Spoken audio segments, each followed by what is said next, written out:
Dan tema untuk 2021 kita akan berbicara tentang berkenan membawa mujizat. Ah, ini dia.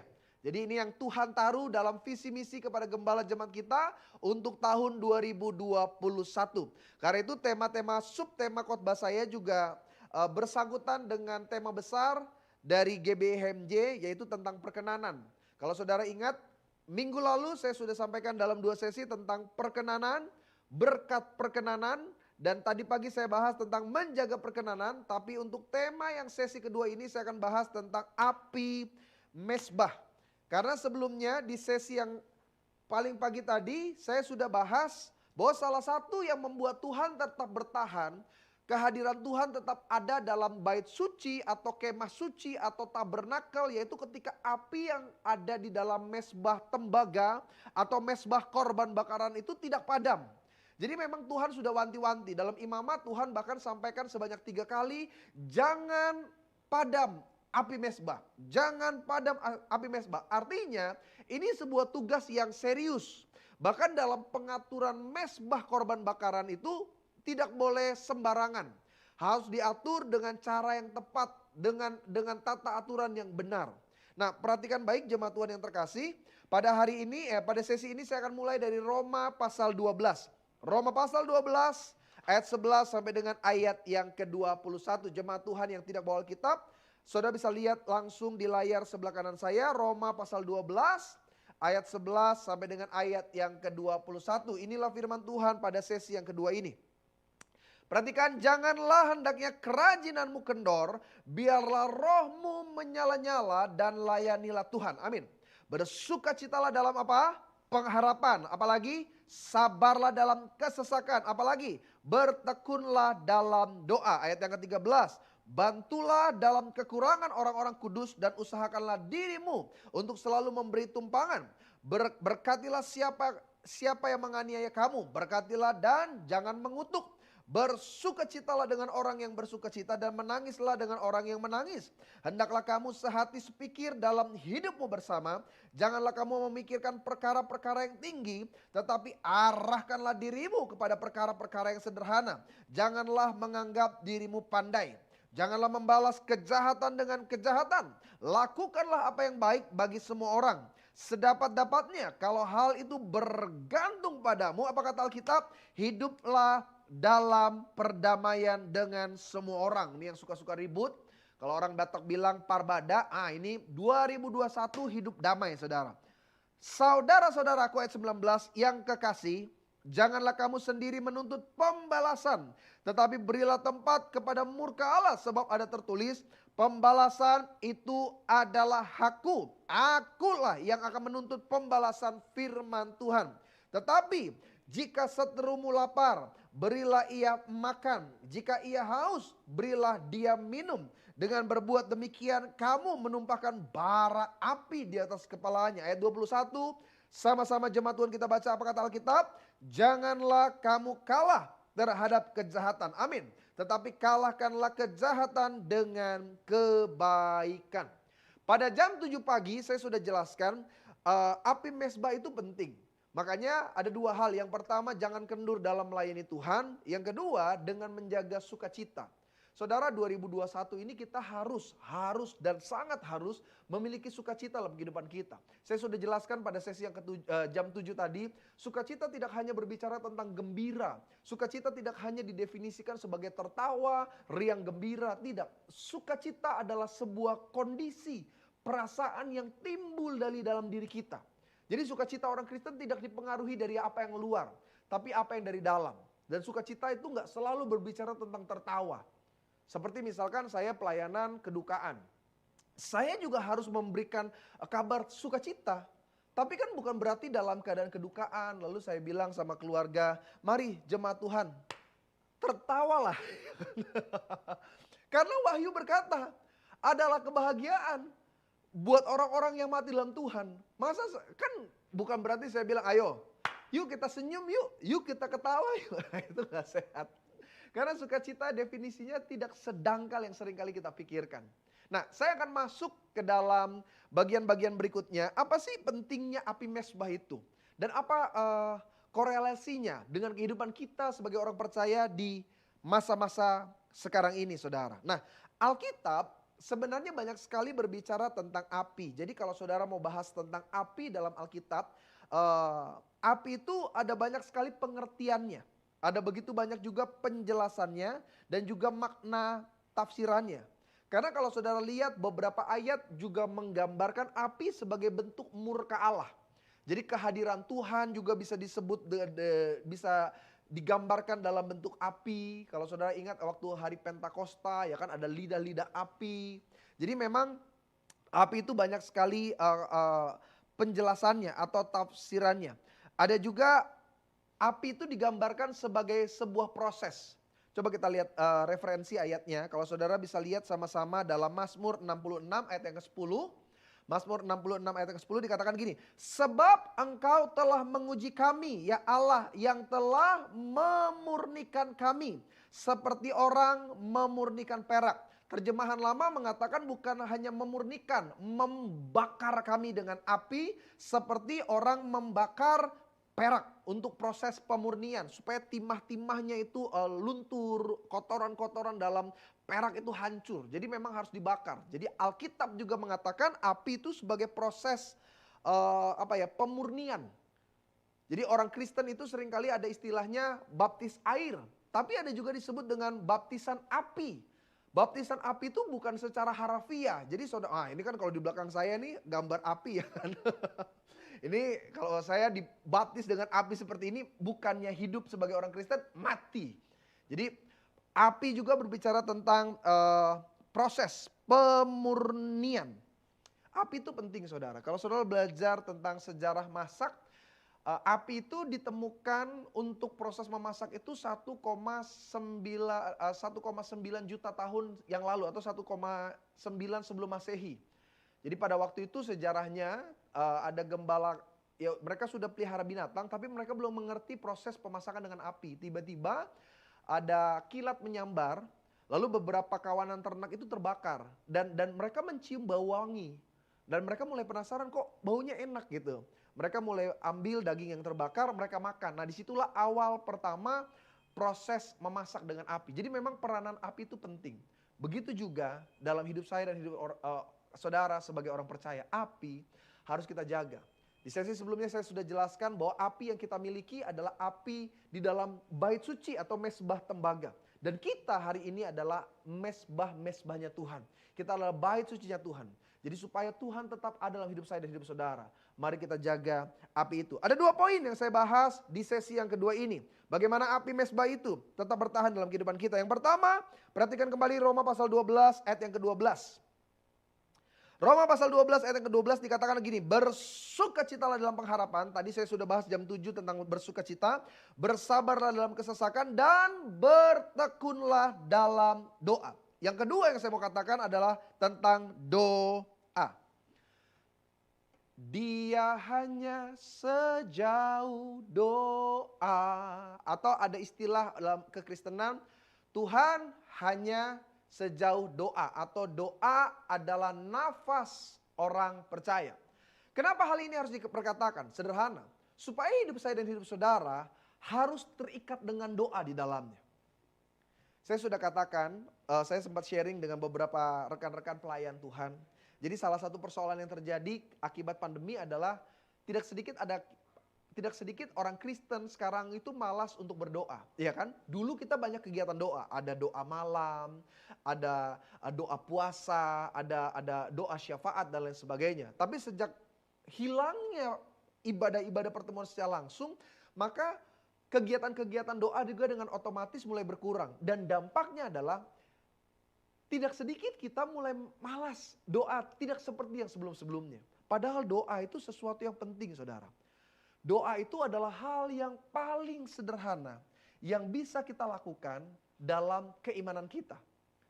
Anak kecil itu belum bisa baca firman, dia belum bisa berpuasa, tapi ada satu hal yang bisa dilakukan, berdoa.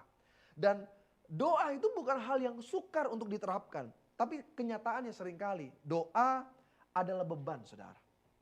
Kalau saudara lihat, kenapa sih Tuhan memiliki perkenanan lebih kepada Daud dibanding dengan saudara-saudaranya? Kenapa Daud bisa menjadi orang yang dipilih dan dipakai Tuhan, bahkan ditetapkan menjadi raja atas umat Israel, salah satunya karena kesukaannya adalah berdoa. Sama-sama kita lihat Mazmur pasal yang kelima, perhatikan Alkitab saudara. Mazmur pasal yang kelima, kalau saudara lihat pakai Alkitab itu dimulai dari ayat 2 dan 3, tapi saya biasanya lihat dari Alkitab digital, itu ayat pertama dan ayat yang kedua. Perhatikan Mazmur pasal 5 di bawah judul perikop doa pada pagi hari.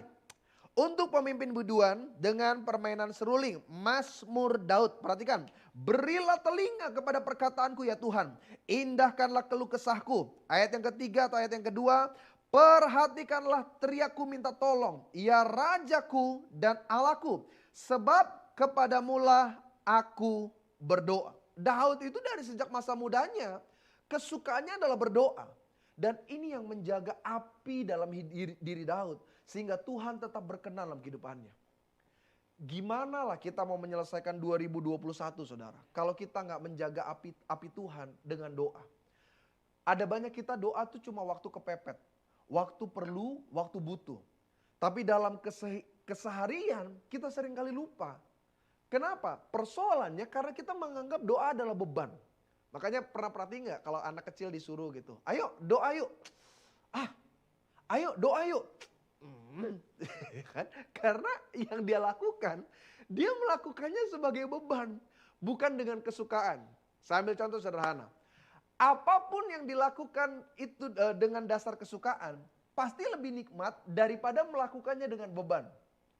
Olahraga misalkan, olahraga. Saudara pernah nggak datang ke tempat fitness?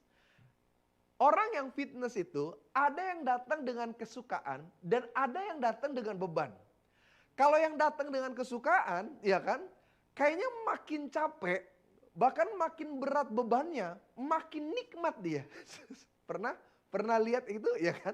Saya juga biar pendeta juga kan pernah kan masuk ruang fitness, pernah ya kan. Jadi saya lihat orang tuh kalau dia masuk ke dalam tempat itu dengan kesukaan, bukan cuma pakaiannya. Dia punya permainan, maksud saya dia dari mungkin untuk bahu ya kan. Pokoknya makin berat. Kita yang gak punya kesukaan sama, seringkali kita pikir niat banget lah ini orang ya kan. Saya kalau ngelihat mereka tuh pertama kan lari kan, pemanasan. Orang yang datang ke tempat olahraga dengan beban, jangankan angkat beban, baru ngelihat beban juga udah stres dia. Tapi kalau dengan kesukaan makin berat makin nikmat dia. Tapi kalau yang datang dengan beban, dia baru angkat yang 1 kilo aja kayak mau mati rasanya. Pernah lihat orang olahraga lari? Orang yang menjalani olahraga lari atau jogging dengan kesukaan itu bukan cuma kostumnya. Tapi memang niatan larinya, mantap dia. Waduh udah keringetan, jalan, lari ya kan.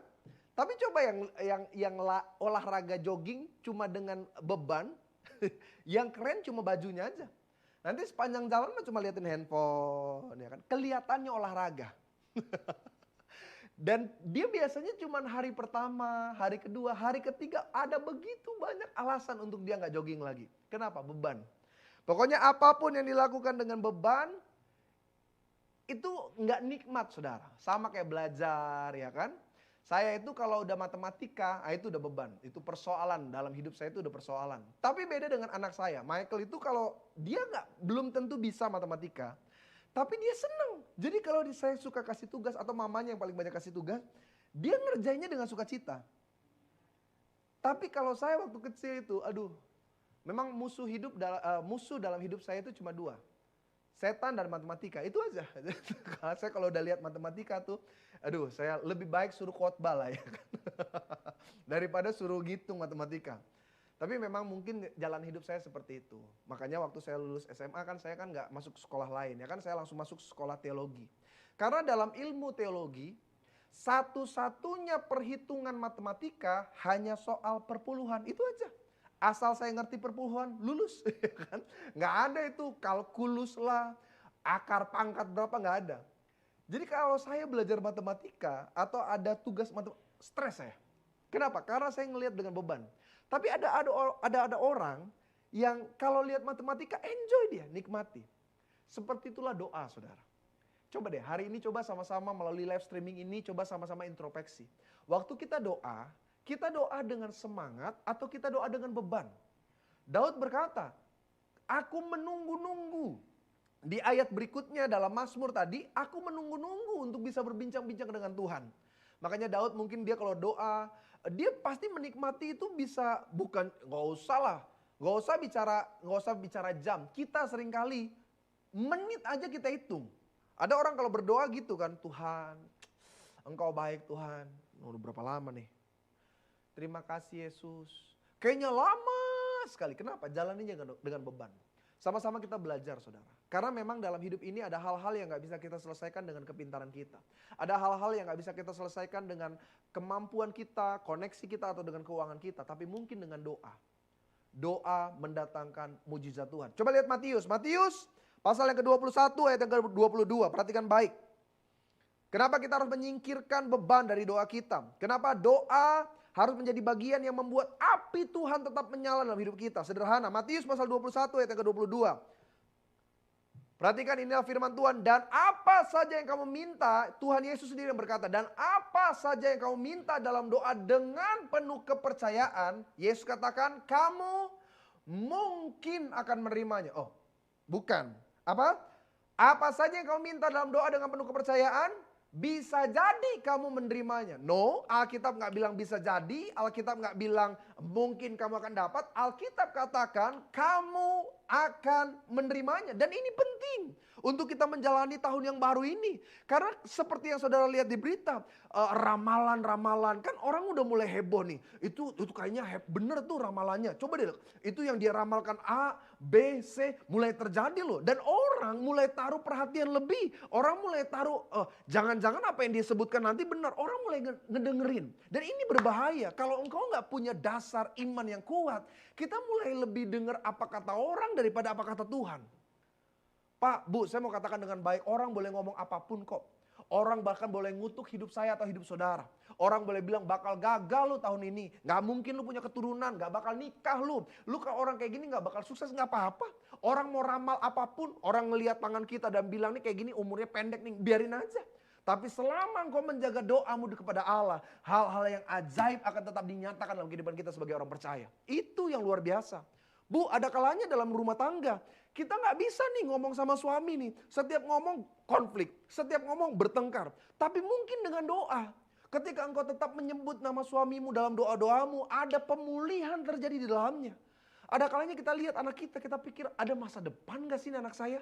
Pendeta, anak saya gak lahir seperti anak orang lain yang punya kemampuan lebih, dengan kecerdasan lebih. Bahkan saya gak punya dana lebih untuk bisa support anak saya untuk lebih pintar. Tapi ketika engkau bisa berdoa, Bu, Pak, ketika engkau bisa berkata-kata kepada Tuhan, ada perubahan di dalamnya. Inilah pentingnya, supaya api Tuhan tetap terjaga dalam kehidupan kita. Makanya kalau saudara baca dalam Imamat, api mezbah itu gak boleh padam. Yang pertama harus diisi terus dengan korban. Tapi terkadang korban sudah habis. Dan apa yang dilakukan imam? Mereka terus tambah kayu. Supaya apa? Apinya tetap ada. Begitu juga kekristenan kita. Pak, saya tuh sebenarnya udah mulai bingung Pak kalau berdoa. Kalau engkau bingung dalam berdoa, ada yang salah antara hubungan dan komunikasimu dengan Tuhan. Pernah lihat anak muda pacaran? Pernah lihat waktu mereka telepon-teleponan? Iya. Saya ingat betul zaman saya SMA lah lebih tepatnya. Itu muncul provider yang membunuh harga pulsa. Karena kan dulu pulsa mahal itu. Saya ingat betul saya dulu pakai Mentari. Itu mahal itu. Kalau sekali telepon tuh berapa? Dulu SMS kan 350 kan. Setiap kirim tuh 350. Muncul yang namanya provider Asia. Provider Asia itu perusak tata bahasa dalam SMS. Karena mereka itu menetapkan satu huruf Rp1. Jadi dulu orang kalau SMS, kamu sudah makan siang ya? Kita jawabnya iya, 350. Tapi sejak muncul Asia, kamu sudah makan siang ya? Balasnya cuma satu huruf Y, karena Rp1 ya kan? Dan bukan cuma SMS yang murah, teleponnya juga murah, ya kan? Dulu kan saya ingat kan, Asia itu awal-awal tuh provider tuh dulu ada Flexi, Asia, ya kan? Baru nanti muncul lagi Smartfren. Dulu saya ingat betul tuh, karena Asia orang jadi seneng ngomong. Orang dulu pacaran, kalau pakai Asia ya kan, yang murah itu ngomong terus. Dan sering kali sampai orang bilang begini, lu ngomongin apa sih? Sampai berjam-jam sama pacar lu tuh. Tapi betul, orang kalau udah cinta, ya kan, kalau udah cinta, itu ada aja yang dia bahas. Pokoknya dia bahas tentang sekolahnya, tentang kuliahnya, tentang pekerjaannya. Kalau udah selesai sekolah, kuliah, pekerja dia bahas. Dia mulai bahas sampai ke sunggokong juga dibahas ya. Karena ada kenikmatan dalam komunikasi. Tapi coba kalau udah menikah, ya kan, udah 7-10 tahun menikah, itu nggak ada tuh telepon-teleponan kayak gitu. Kalaupun istrinya telepon, Pak, lagi di mana? Suaminya bilang, ya kantor, ya udah ya, yuk, yuk, ya. Bingung mau ngomong apa. Karena ada hal-hal yang mengganjal. Nah kalau saudara mulai doa, lalu bingung kayaknya. Pendeta kayaknya saya sulit doa lama. Coba deh, jangan-jangan memang api dalam hidup kita udah padam. Cinta kita kepada Tuhan itu udah mulai pudar. Karena kalau kita bisa nikmati hadirat Tuhan, ada kalanya doa itu bukan cuma kata kalimat, tapi apa ya, momentum gitu. Kita bisa nangis dalam hadirat Tuhan, kita bisa bikin nyanyian dan pujian. Kita bukan penyanyi yang bagus, Bu. Pak, kita bukan seorang pemuji. Kan ada orang kalau muji nyanyi itu enak. Ada kalanya kita dengan segala keterbatasan, tapi kok bisa nyembah Tuhan? Jawabannya sederhana. Karena api dalam hidup kita berkobar. Makanya 2021 kita mulai hidup kita bukan hanya dengan kemampuan dan skill kita. Tapi sama-sama kita mulai dengan doa. Saya ingat ada satu kesaksian, sekarang sudah almarhum, saya ketemu di Surabaya, tapi ini salah satu kesaksian yang buat saya secara pribadi ajaib dan luar biasa. Jadi dulu di daerah Geraha SA, ada satu oma. Oma ini kalau datang ke gereja itu dia jualan kue. Sampai satu ketika kita udah gak pernah lihat lagi omanya, lalu kita selidiki, kemana nih oma, kok udah gak pernah gereja lagi. Karena biasanya selalu ada di beberapa sesi sambil jualan kue, dia bawa pakai kardus. Sampai akhirnya saya dapat kabar bahwa ternyata oma ini sudah jatuh sakit dan tidak ada keluarga. Tidak ada keluarga, jatuh sakit, jadi nggak bisa jualan dan nggak bisa beraktivitas. Sampai akhirnya dari beberapa bulan kemudian, puji Tuhan, oma ini udah pulih dan dia mulai jualan lagi di kardus. Tapi jemaat udah nggak mulai banyak beli karena taste-nya udah berbeda. Mungkin karena dia sakit, jadi dia punya indera perasa atau dia punya takaran ukuran untuk bikin kue itu udah nggak sama. Jadi dengan otomatis pendapatannya juga berkurang. Oma ini mulai sakit cukup parah dan yang jadi masalah dia nggak punya sanak keluarga di sekitar. Ditambah lagi pemilik kontrakan mulai bilang, Oma, udah berapa bulan Oma nggak bisa bayar kontrakan. Udahlah Oma, nggak apa-apa. Yang lalu nggak usah diingat lagi. Tapi Oma, kami dengan berat hati karena kan kami untuk usaha. Kalau memang Oma nggak bisa bayar nggak apa-apa. Tapi kita minta tolong kalau nggak keberatan Oma bulan depan mungkin Oma bisa cari tempat lain. Waduh, makin tertekan dia. Gak ada sanak keluarga, bahkan ini oma gak pernah minta tolong sama saya. Saya sering ketemu di lift sama oma itu, gak pernah minta tolong sama sekali. Sampai tahu gak saudara, saya dengar satu kesaksian yang luar biasa. Jadi oma ini udah doa, satu kali dia doa. Dia doa, dia bilang gini, Tuhan tolong, siapa lagi yang bisa sanggup tolong saya? Saya gak punya siapa-siapa, saya butuh bayar untuk penghidupan tempat saya tinggal. Jangankan saya mati nanti gimana, saya tinggal aja saya bingung Tuhan. Jadi ketika dia doa, kesaksiannya bilang begini, kontrakannya kan kecil, petakan gitu. Nah dia punya jendela itu agak kebuka.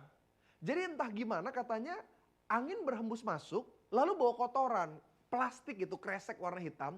Jadi itu dia lagi doa, itu kresek itu berputar, itu kesaksiannya. Lalu tiba-tiba jatuh di depan dia. Lagi doa, dia ngedumel, dia bilang gini, aduh Tuhan, saya doa gini aja sampah masuk ke rumah saya. Itu kata omanya. Jadi dia berdiri, dia berhenti doa, dia diri, dia mau buang itu kresek sampah. Saudara tahu nggak faktanya bilang apa? Kesaksiannya bilang begini. Waktu dia angkat itu kresek, dia bingung, ada apa di dalamnya? Duit saudara, bener duit, memang duitnya nggak banyak, cuma sekian ratus ribu. Tapi itu cukup untuk menutup hutang dia berapa bulan yang lalu, sampai dengan bulan depan dan nggak berapa lama setelah almarhum ini bersaksi, dia dipanggil Tuhan. Akhirnya baru gereja urus, pemakaman, peti dan lain sebagainya. Tapi intinya sederhana. Ada hal-hal yang ajaib ketika kita berdoa.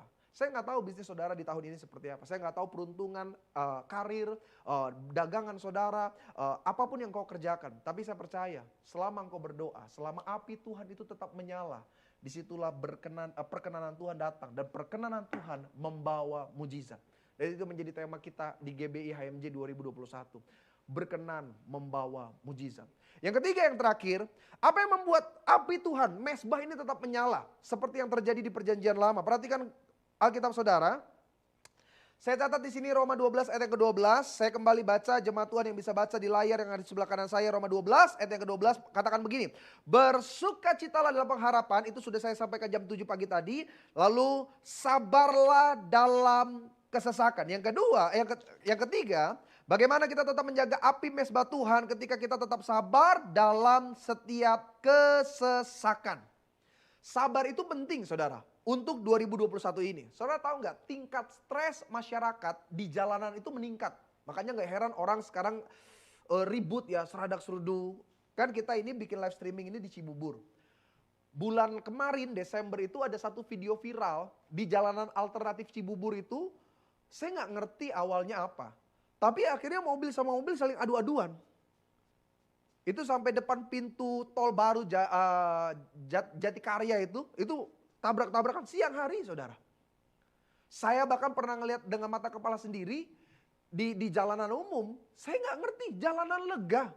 Mungkin karena sepeda motor ini agak ke tengah, mobil ini agak terhambat. Dia udah klakson, saya nggak ngerti juga mungkin motornya nggak ngeh. Ini mobil tiba-tiba dia langsung ngegas. Dia buka jendela, dia keluarin ini. Beceng, pistol gitu. Dia keluar, wih kita juga ngeliatnya takut. Tapi itu cuma 1 atau 2 kejadian dari sekian banyak kejadian orang stres di jalanan. Kenapa? Nggak sabar saudara. Orang hari-hari ini banyak kehilangan ketidaksabaran. Makanya dengan mudahnya dibilang kalau nggak cocok cerai aja. Ada banyak pelayan Tuhan dia rasa nggak sabar. Lalu dia mulai bilang emang gereja cuma di sini aja. Saya juga bisa cari tempat pelayanan di gereja lain. Kesabaran itu penting. Yang pertama karena kesabaran membuat kita bertahan di tengah situasi yang tidak kita sukai. Ada kalanya Tuhan izinkan kita diposisikan di tempat-tempat yang gak menyenangkan.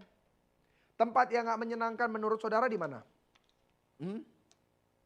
Di rumah mertua pendeta ayah, itu salah satunya ya. Itu saudara yang udah punya rumah sendiri atau yang ngontrak sendiri bersyukur.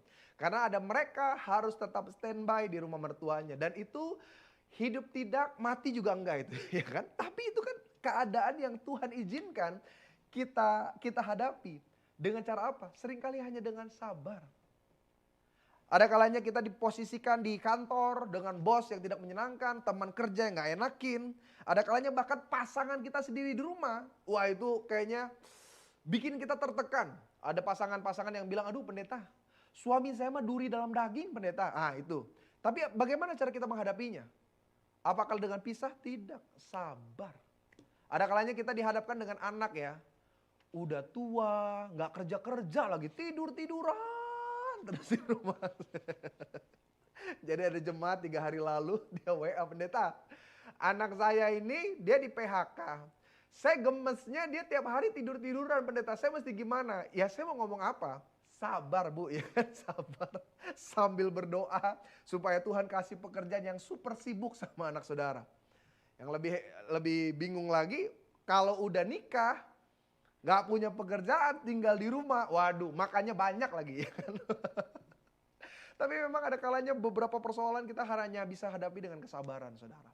Dengan sabar yang pertama kita bertahan di tengah situasi yang tidak kita sukai. Dengan sabar membuat kita bertahan dalam menanti janji Tuhan. Lagunya bilang begini, waktu Tuhan pasti yang terbaik. Walau kadang tak mudah dimengerti. Janji Tuhan itu ya dan amin. Yang setuju katakan amin. Persoalannya adalah kita gak pernah tahu kapan Tuhan akan menggenapinya. Nah orang yang gak sabar akan sama seperti Saul. Ketika dia akan ditabiskan oleh Yesaya, dia gak sabar karena Yesaya gak kunjung datang. Maka dia berkata kepada pegawai-pegawainya, suruhan-suruhannya, mari kita bakar mezbah. Cuma karena ketidaksabaran itu, Nabi datang berkata apa? Tuhan tidak berkenan atas engkau. Dan sejak itu, roh Tuhan undur daripada Saul. Persoalan apa? Ketidaksabaran. Sabar itu membuat kita siap menanti janji Tuhan. Memang kita ini hidup di dunia di mana janji itu sangat sukar untuk ditepati. Gue pinjem dulu dong bro uangnya. Kapan lu balikin? Bulan depan gue balikin, gue tambahin bonus 10%. 15 tahun kemudian. Bro gimana uang gue? Lu janji 1 bulan udah 15 tahun nih, gue udah punya anak. Tapi memang begitu dunia, ya kan? Yang pacaran, berapa banyak engkau mendengar pacarmu berkata, aku akan menikahi kamu, ya kan? Sampai sekarang gak nikah-nikah. Ada banyak orang dengar janji-janji palsu setiap hari. Tapi janji Tuhan itu ya dan amin. Janjimu seperti fajar pagi hari, yang tiada pernah terlambat bersinar. Nah itu janji Tuhan. Dengan sabar kita bertahan untuk tetap menjadi berkat. Nah itu yang penting di 2021. Makanya Roma bilang orang jahat kita tetap buat baik saudara. Karena memang tekanan yang terjadi di dunia ini membuat orang itu berubah. Sekarang sifat egoisme, sifat sombong itu terjadi di mana-mana. Orang yang kaya merasa, wah ya saya punya, saya berhak, memang saya punya mau buat apa. Ya kan sekarang kan saudara lihat di sosial media. Orang berbeda dengan zaman dulu. Orang zaman dulu orang kaya tuh coba menyembunyikan, coba menutupi. Zaman sekarang nggak, dia pamer. Ada kalanya orang ngerasa kalau dia lebih tinggi dari orang lain, dia kayaknya berhak menindas orang lain. Tapi ini yang saya katakan, sabar. Dan tetap berbuat baik saudara. Karena Yesus pernah berkata kalau engkau berbuat baik hanya kepada mereka yang berbuat baik, apalagi upahmu. Maka lakukanlah yang terbaik, bahkan sekalipun orang gak buat baik dalam hidup saudara. Sebagai istri bu, saya mau bilang sabar, bertahan, tetap layani suami. Ada banyak orang bertahan tapi dia gak bisa mempertahankan keharmonisan. Ada banyak orang tetap melayani tapi seringkali ngedumel. Ya kan itu bukan sabar saudara, itu namanya mendem. Bedanya sabar dengan mendem itu dia tunggu sampai tanggal mainnya, itu dia. Tapi kalau sabar dia percaya penyertaan Tuhan yang sempurna dalam dirinya. Nah saya mau ingatkan kepada setiap jemaat Tuhan, mari sama-sama kita menjaga api Tuhan. 2 poin yang saya bahas di sesi kedua ini, yang pertama dengan tetap berdoa. Jangan putus berdoa Pak, Bu, jangan putus berdoa. Anak-anak muda tetap berdoa. Dan yang kedua, bersabarlah dalam setiap hal yang Tuhan izinkan kau jalani. Dan percayalah rencana Tuhan yang indah akan tergenapi dalam kehidupan kita. Kita satu dalam doa. Kami bersyukur Tuhan untuk sesi yang kedua pada hari ini. Dan biarlah firman yang hamba sudah sampaikan benar-benar menjadi rema yang baik bagi setiap kami. Hamba percaya Tuhan, kami yang mendengar, meremakan dan melakukan akan melihat penggenapan janji Tuhan terjadi bagi kami. Terima kasih Tuhan, hamba arahkan tangan kepada kamera. Siapapun jemaat Tuhan yang mendengar sesi kedua ini diberkati